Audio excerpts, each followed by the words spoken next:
I stand in the kitchen, the familiar warmth wrapping around me like a cozy blanket. The sun filters through the window, casting gentle rays on the flour-dusted countertop, where traces of my love are mixed into every dish.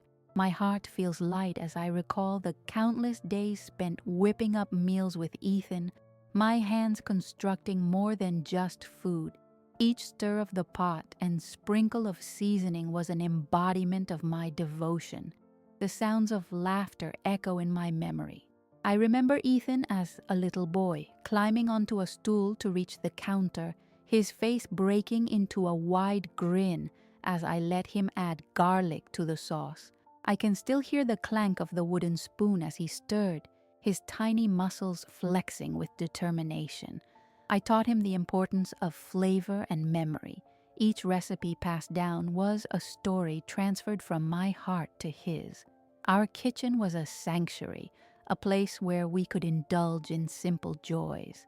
The aroma of spiced lentils bubbling away, or the sweet, buttery scent of fresh pastries in the oven seemed to form an invisible thread connecting us, a bond strengthened with each meal shared.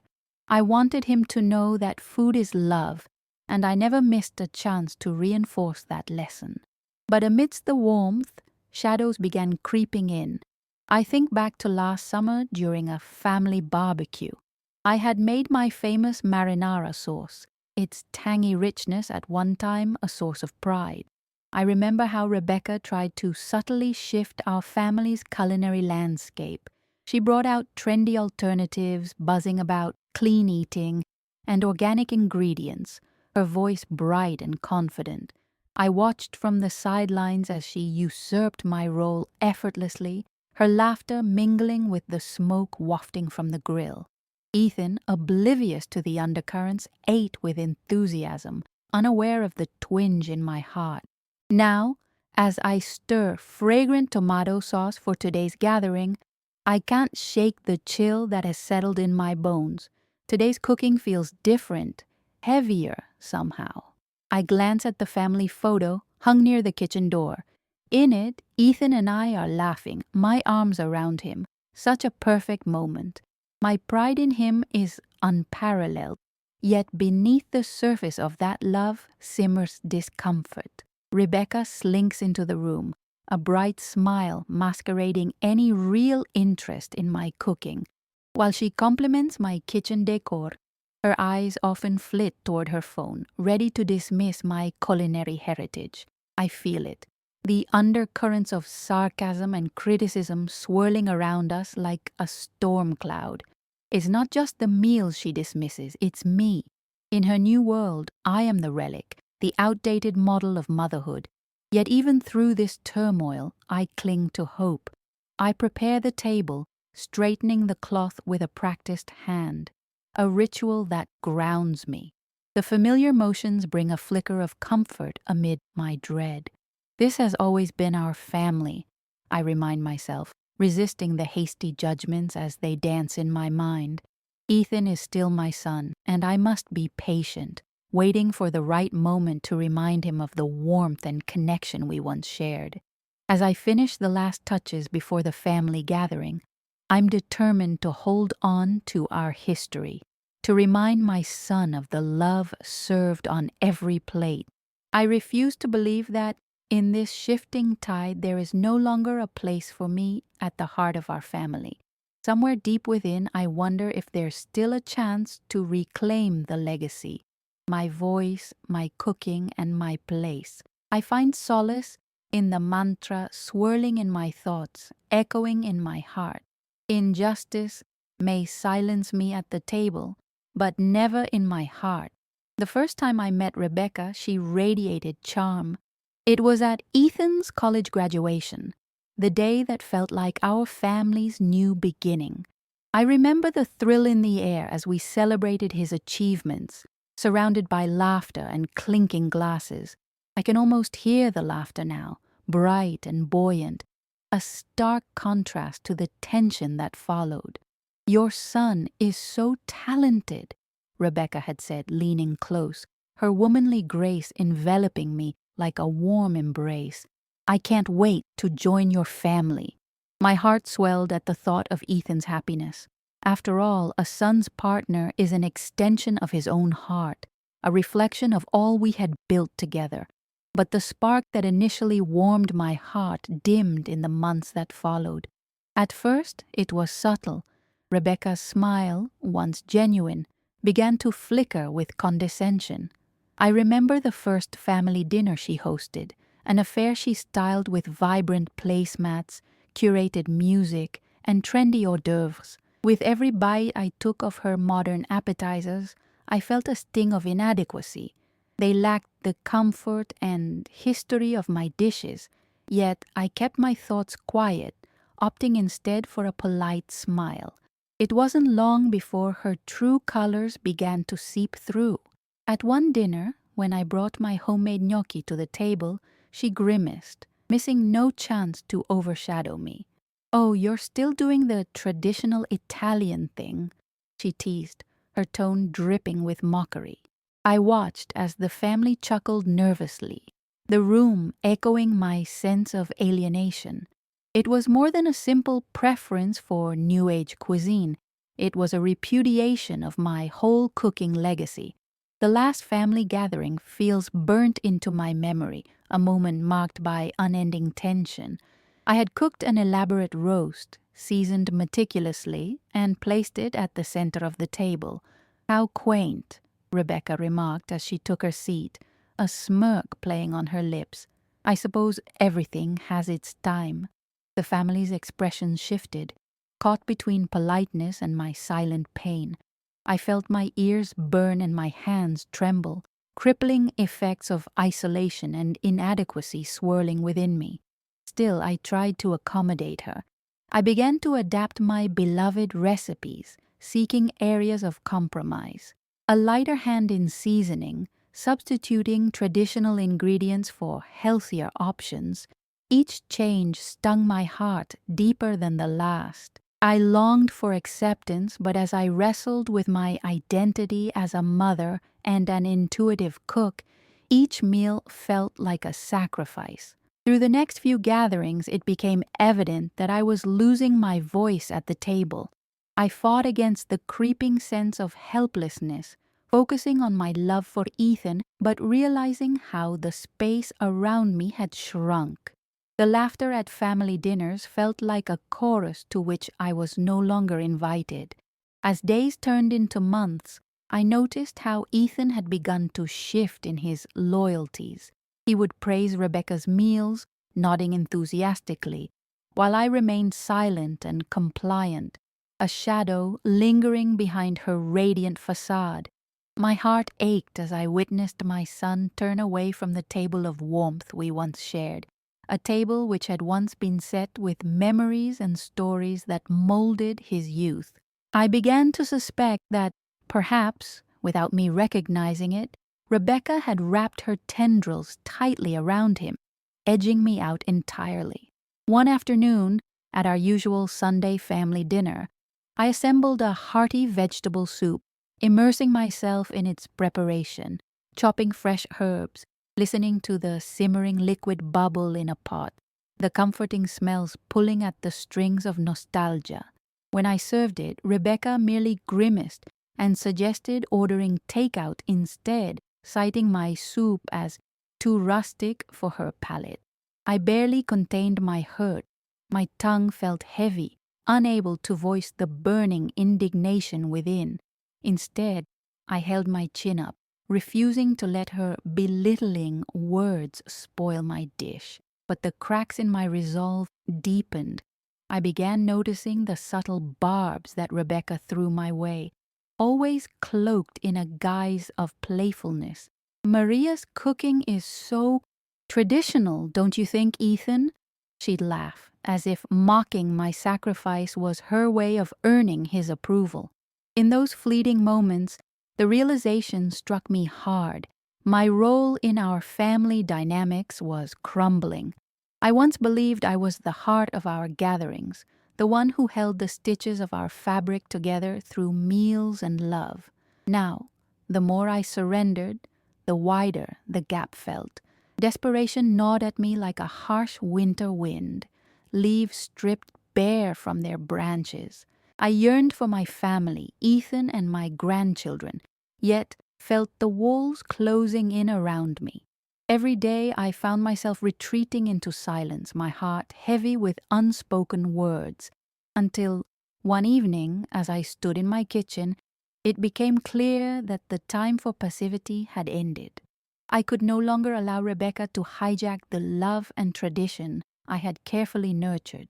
Injustice may silence me at the table, but never in my heart, I whispered to myself as I washed the dishes, words spilling out like the water cascading over my fingertips.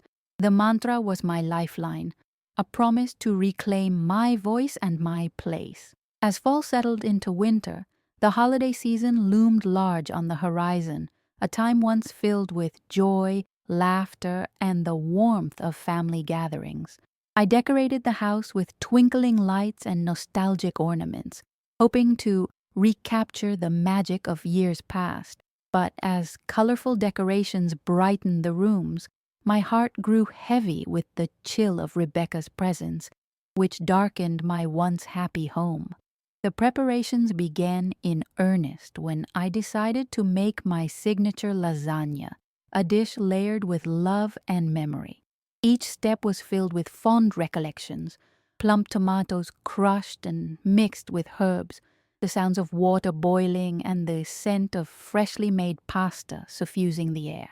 This was solace, a reminder of the sacred bond I had forged with my son, Ethan, throughout our lives. Yet, as I worked, anxiety crept in. Last year, Rebecca had altered our family meals, sidelining my contributions with her modern interpretations. I recalled the hurtful comments from the previous gathering when I served my classic lasagna, only to be met with Rebecca's disdain. "Shall we revamp your lasagna with some kale?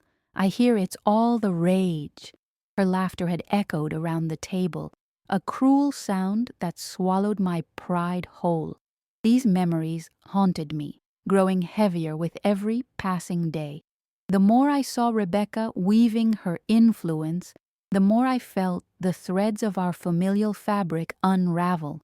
I longed for connection, Ethan and my grandchildren, but felt like a ghost drifting through my life, my culinary impact fading alongside my confidence. Each mild humiliation sat like a stone in my chest, heavy and suffocating. Weeks turned into a tiring cycle of gatherings, and beneath my forced smiles, resentment simmered. I would set the table, my hands meticulously aligning everything, hoping for a moment to shine, a moment where my recipes would be appreciated. But each time, Rebecca sidestepped my offerings. "Maria's cooking is so nostalgic," she'd exclaim with a smirk, belittling my lifelong skill in front of everyone. My heart sank with every word, and those who had once celebrated my cooking shifted their praises toward her flashy presentations.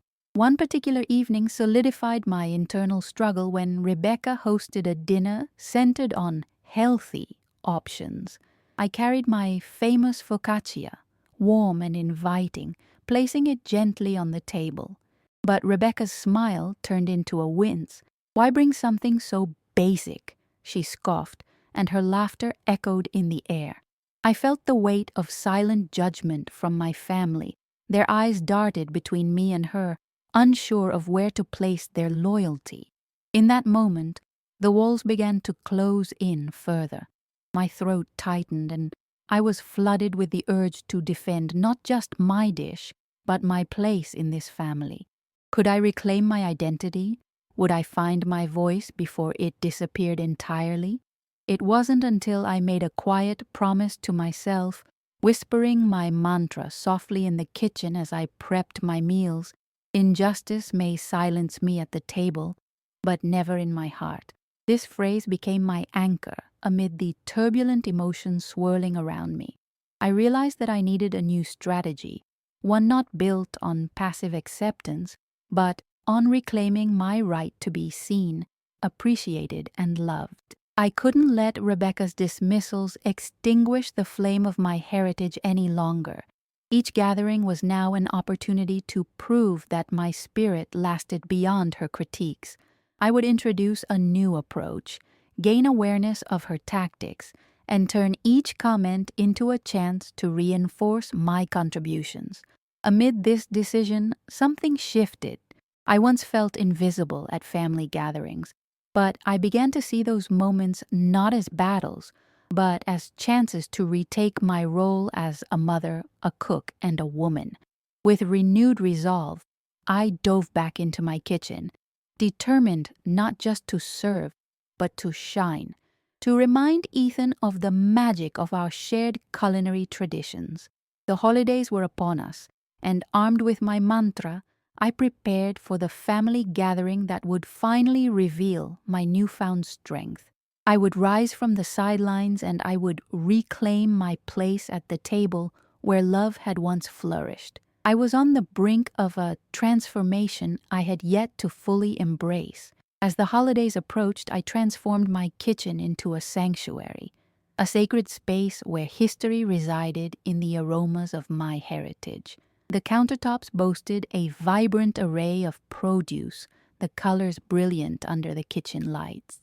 Each ingredient carried the weight of my memories: the heirloom tomatoes from the farmer's market, the fragrant basil that danced through the air as I chopped. I put my heart into crafting dishes that told stories, stories of family gatherings filled with laughter and my late husband's infectious smile as he enjoyed every bite I prepared. The night of the family gathering arrived like a storm cloud gathering on the horizon.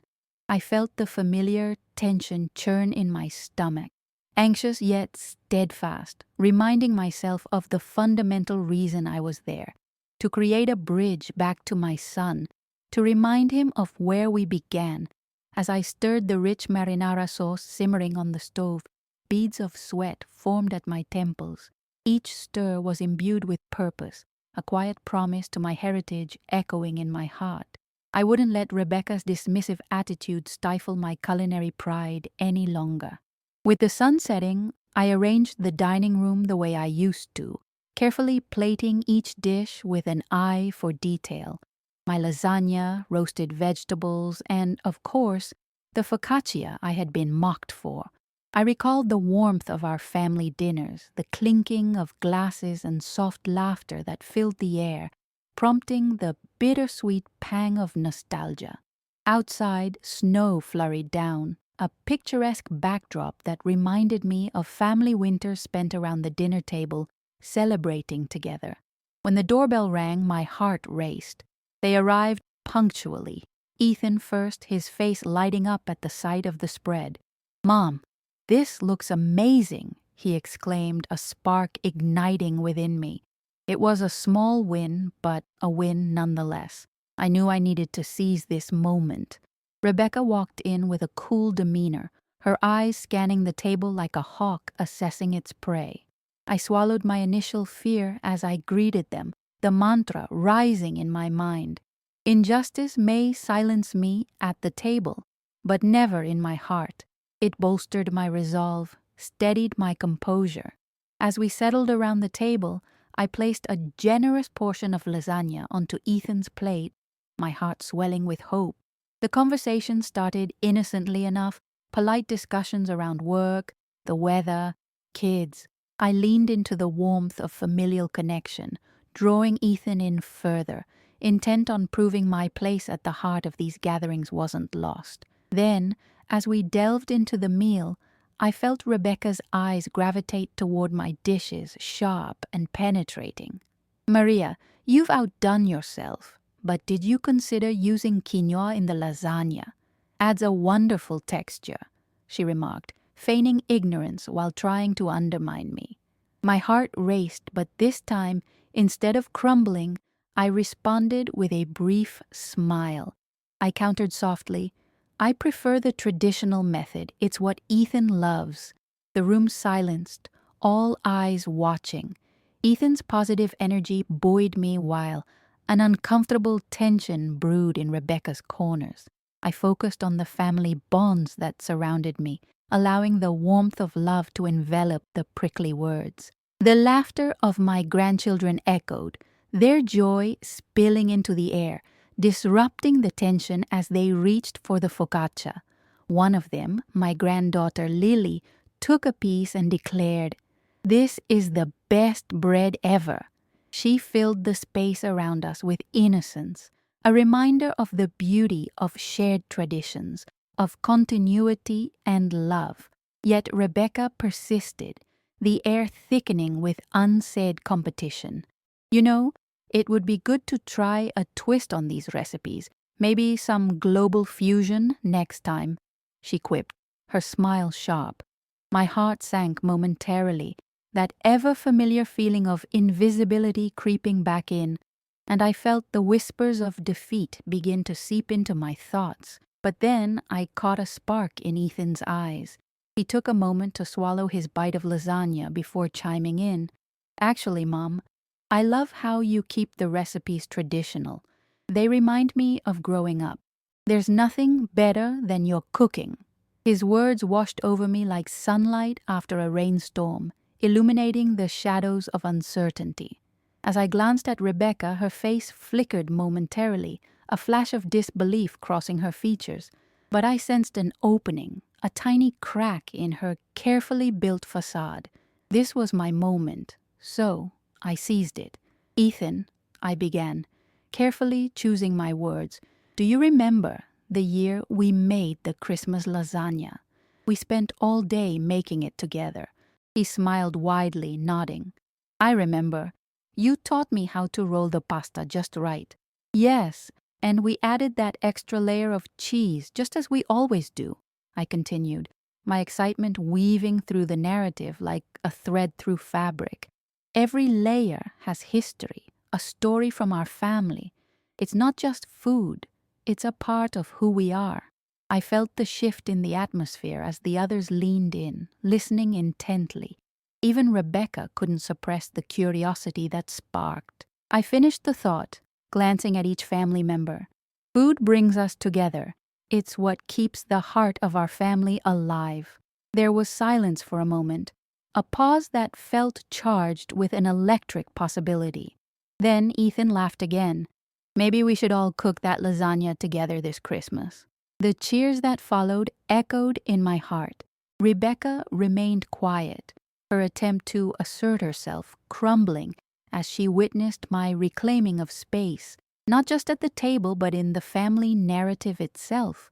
Today, I had not only prepared a meal but had woven the very fabric of our family back together, one thread at a time.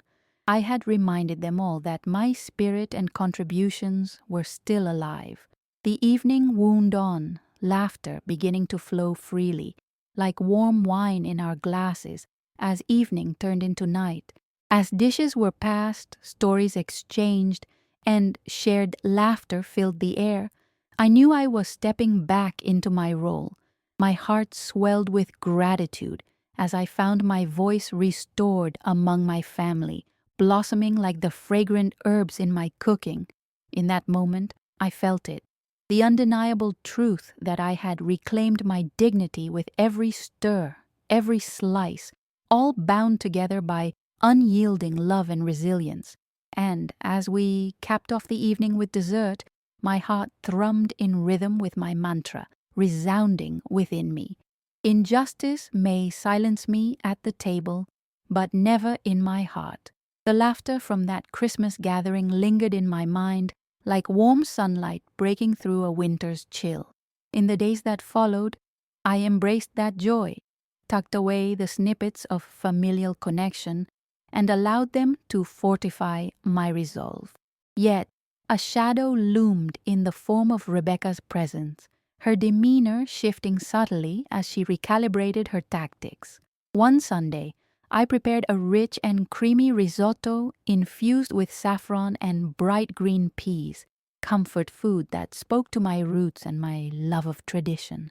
As I stirred the rice, fragrant aromas wrapped around me like a familiar embrace, revitalizing my spirit. But Rebecca's watchful gaze from the living room felt sharper than ever, lurking in the background, as if waiting for an opportunity to strike. When she finally sauntered into the kitchen, her forced cheer clashed with the warmth of the moment. "Wow, risotto, how classic," she remarked, condescension dripping from her words. I offered a tight smile, focusing on the gentle simmer of my dish. "Yes, classic can be comforting," I replied, standing firm. As I ladled out generous portions, my heart raced, but I held my ground, knowing that I had a right to be proud of what I had created. Gathered around the table, Ethan eagerly took a bite. "Mom, this is really good," he exclaimed, fueling my spirit. But Rebecca swiftly took the reins. "I think some capers would elevate this dish," she scoffed, her laughter ricocheting off the walls. I felt my heart plummet momentarily. I gripped my fork, holding on to my resolve. "Sometimes, Rebecca, it's important to cherish tradition. Each meal carries history," I countered, aiming to reinforce our familial connections. "That's true, but some traditions could use a little refreshing," she shot back, a glint of challenge in her eyes. Ethan, sensing the rising tension, intervened. "Can we keep the traditional recipes, Mom, and explore new ones together?" "I would love that," I agreed sincerely, grateful for Ethan's support, but I observed Rebecca's expression hardening. She was adjusting to a new landscape, and I could feel her simmering beneath the surface. Weeks passed, filled with unpredictable encounters at family dinners, each one balancing precariously between tension and connection. When a Sunday came around and Ethan invited Rebecca's sister, Tamara, the atmosphere shifted yet again. Tamara's vibrant charm and enthusiasm were contagious, and I braced myself for the unpredictable nature of those family dynamics. As I prepared a new batch of lamb meatballs, the comforting aromas wafting through the house, I could see Ethan and Tamara interact effortlessly, drawing laughter and warmth into the room. When it came time for dinner, I felt hopeful but cautious. I served the meatballs with a rich tomato sauce, every bite a labor of love, yet the tension simmered beneath the surface. Tamara dug in with enthusiasm. "This is fantastic, Maria," she exclaimed, her cheerful demeanor lighting up the room. But Rebecca, unable to resist, chimed in with a pointed comment. "How nice. But wouldn't it be even better with a little spice? Something adventurous?" The air turned colder almost instantly, and I felt a familiar frustration bubble within me. This was becoming an exhausting cycle, and I wondered if I could finally break free from her critiques. With every fiber of my being, I focused on maintaining my composure. "Sometimes the simplicity speaks volumes," I responded, standing my ground. "Every dish tells a story, a connection to who we are." Tamara nodded vigorously. "Family meals are about the stories they unfold, and this one holds cherished memories," she added, supporting my attempt to steer the conversation back to a positive space. The evening unfolded with entertaining anecdotes and laughter, punctuated by occasional tension as Rebecca's commentary lingered on the periphery. I stood my ground, intent on reclaiming my place at the table, reminded of my mantra: "Injustice may silence me at the table, but never in my heart." In that moment, I felt more empowered, fighting for my space within the family narrative. As the evening wound down, I glanced at each family member, realizing that even amidst Rebecca's barbs, I had forged connection and belonging through shared meals. I lifted my glass, proposing a toast. "To family and the stories we craft together." Ethan raised his glass, followed by Tamara. As the glasses clinked, I could sense the tide beginning to change. Perhaps Rebecca would gradually come to see that her criticisms could not overshadow the bonds we were building. In the weeks that followed, shared moments erupted like blossoms in spring. board games, movies, and late-night talks. Yet still, I watched Rebecca, her facade flickering as I continued to establish my presence within the family. One particular night, after a light-hearted dinner filled with laughter, I observed a fleeting moment where Rebecca's mask cracked as she caught my gaze. Her expression betrayed uncertainty, as if struggling to come to terms with her shifting position. Did she sense the ground slipping under her? Taking a deep breath, I leaned into my conviction. I refused to allow her to dismantle what I'd worked so hard to preserve. I could see change unfolding, and even if it was slow, it was there. With every gathering, every shared dish, the connections deepened, threading together our narratives into something indelible. When we gathered for another Sunday dinner, I opted for a new dish that had become popular: stuffed peppers, laden with memories of family conversations and laughter surrounding the kitchen. The vibrant colors mirrored the warmth I felt in my heart, a visual testament to resilience. As I served the dish, I saw appreciation dance in the eyes of Ethan and even Tamara as they complimented my cooking. But Rebecca remained quiet, scrutinizing every bite taken. It was clear the ground still felt unsteady beneath her. The family narrative was shifting, and my presence was steadily taking root. At the end of the evening, I gathered everyone for dessert, piecing together with care the flavors and textures I knew they adored. As the night unfolded, laughter filled the air, and in those moments, I recognized the powerful resonance of family bonds nurturing fresh roots. Injustice may silence me at the table, but never in my heart, I whispered to myself as I moved through the crowd, spreading layers of connection like frosting upon cake. In that unbroken chain of tradition and love, I knew I had transformed not just the meals we shared, but the very essence of who I was meant to be within my family.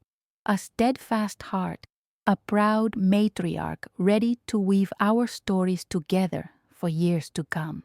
The warmth of our family gatherings continued to envelop me, but I knew beneath the surface a reckoning with Rebecca loomed. Each dinner was an opportunity to assert my place, yet her subtle digs seemed to grow sharper with every meal. This Sunday I prepared a rich Sunday sauce, its aroma swirling through the house as it simmered gently. The memories tied to that recipe filled me with both comfort and strength, reminding me of all the meals shared and the bonds formed around this very hearth. As the sun dipped low, casting a golden light, I felt a growing resolve settle in my chest. Ethan was the first to arrive, his familiar smile lighting up my kitchen. "Mom, it smells amazing in here. What are you making?" "Just a little something special," I replied, stirring the pot. I could feel the anticipation build within me, knowing each dish was more than just food. It was an assertion of my identity. As other family members trickled in, the atmosphere hummed with laughter and chatter. Yet I remained acutely aware of Rebecca's entrance. Arriving late, she strode into the kitchen, her eyes scanning the counter as though searching for faults. "Wow, it smells homey in here. What did we let you cook this time?" Her voice dripped with mockery. I met her gaze, refusing to back down. "Just something from the family recipe book. It's all about the stories behind each dish," I offered, my tone steady as I served the sauce over al dente pasta, hoping to spark some appreciation in her. As we sat down to eat, the lively conversation flowed around the table. Laughter echoed, and for a moment I allowed joy to wash over me. But Rebecca's eyes were sharp, her judgment palpable. When she finally broke her silence, it felt like a blade slicing through the warmth of the gathering. "This would taste so much better if you used the fresher tomatoes I mentioned before. You should really take my suggestions seriously." My heart tightened, but I maintained my composure, leaning into the strength I had nurtured in these past months. Tradition has its own beauty, Rebecca. Sometimes it's about cherishing what we already have, I countered, my voice strong but calm. I get that, but traditions can become stale. You have to innovate, she challenged, her voice cutting through the laughter that filled the room, casting a shadow over my joy. Ethan jumped in, attempting to mediate. Mom's cooking is always, the lasagna last time was a hit. His voice was buoyant, but I sensed his worry for the brewing storm between us. I wasn't inclined to let Rebecca's comments slide again. Change is important, but we must honor our traditions too. Every recipe has its place in our family's history, I stated, my heart racing as I steadied myself against her provocations. An electrifying silence fell over the table. All eyes shifted between Rebecca and me, a moment suspended in time. I felt a mixture of anxiety and determination surge within me. Our family stories are what make us who we are. I won't let those be diminished, I added, my voice unwavering. Rebecca's expression shifted, confusion crossing her face. My words had struck her, leaving her momentarily disarmed. You're too attached to the past, she muttered, stiffening at her end of the table. I'm simply trying to ensure it's not erased, I replied, holding steady beneath the weight of her confrontational gaze. Why do we always have to argue about food? She said, frustration creeping into her tone. But I could see the cracks in her armor. More than just anger, there was an underlying vulnerability surfacing. What if we focus on balancing our traditions with new ideas? I suggested, taking the opportunity to forge a bridge in our exchange, my heart thrumming with cautious hope. For a beat, I wondered if she would brush off my suggestion.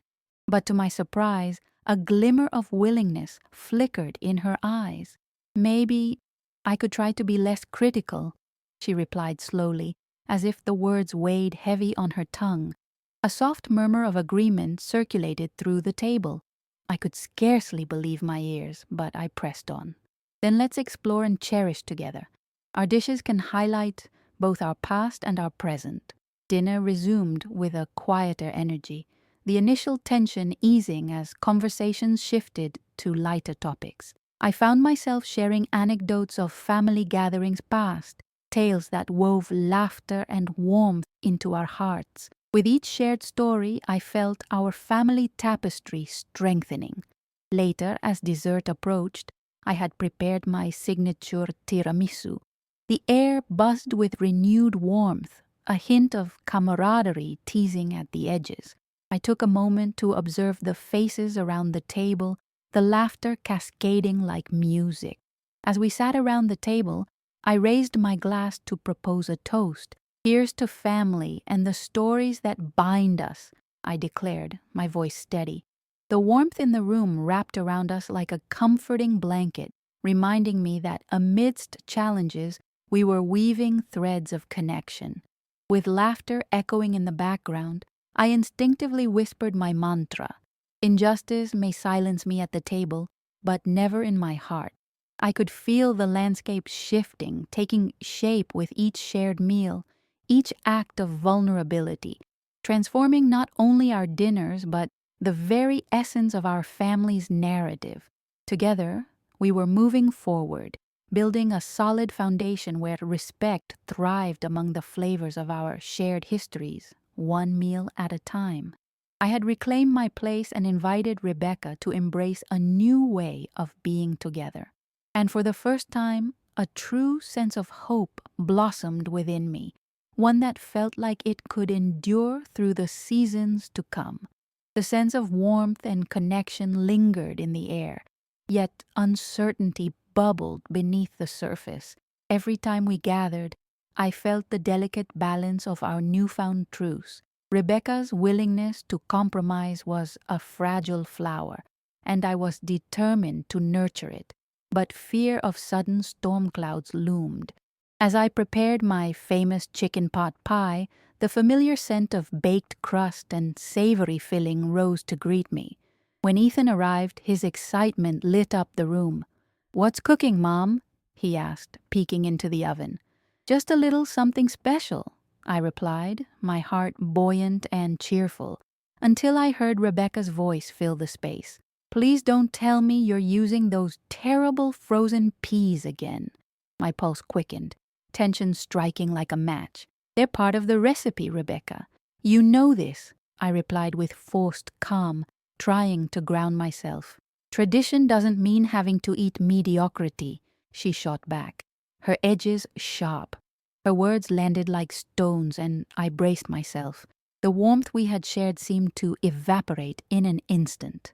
Ethan stepped into the fray, his frustration evident. It's just a meal, Rebecca. Why make it a big deal?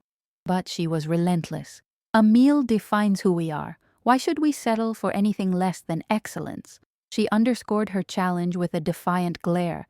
Feeling cornered, I stood my ground. We've talked about merging tradition with innovation. Each dish carries memories, Rebecca. Maybe you should let go of those memories, she retorted, her voice laced with conflict. You hold tightly to nostalgia while we're trying to grow. Fearing the development of yet another chasm between us, I took a breath. We don't have to choose between the past and the present. We can honor both if we work together, I replied, my tone firm yet gentle. Her expression flickered, defiance warring with curiosity, but silence engulfed us. I sensed the tension in our familial embrace, heightened now, and closed my eyes for a moment to gather myself. Before we could spiral into another argument, the doorbell rang, interrupting our emotional standoff. Ethan bolted to answer it, and the arrival of guests shifted the mood in the room. Laughter and chatter filled the air, temporarily mending the rift. As I stirred the pot pie, I couldn't shake the feeling that Rebecca's walls still loomed between us. I discreetly murmured my mantra. Injustice may silence me at the table, but never in my heart, anchoring my hope in the face of uncertainty. Dinner unfolded with a blend of chatter and shared stories, and while I skillfully navigated the conversation, Rebecca's glares remained a lingering reminder of the unresolved tension. I shared light anecdotes of family gatherings, attempting to weave connection through nostalgia while subtly inviting Rebecca into the fold. Remember the time we cooked that enormous turkey and the kitchen turned into chaos? I laughed, recalling the laughter and camaraderie we once had. Those were such fun times. Rebecca appeared thoughtful for a moment, the tiniest hint of a smile brushing her lips before she retreated back into a guarded demeanor. Those memories are great, but they shouldn't dictate how we live now, she remarked, not fully leaning into the connection I had offered. We moved on to dessert, and I served my signature tiramisu, hoping the layers of cream and coffee would soften the atmosphere. With everyone seated around the table, laughter cascaded like music, and I seized the opportunity to propose a toast.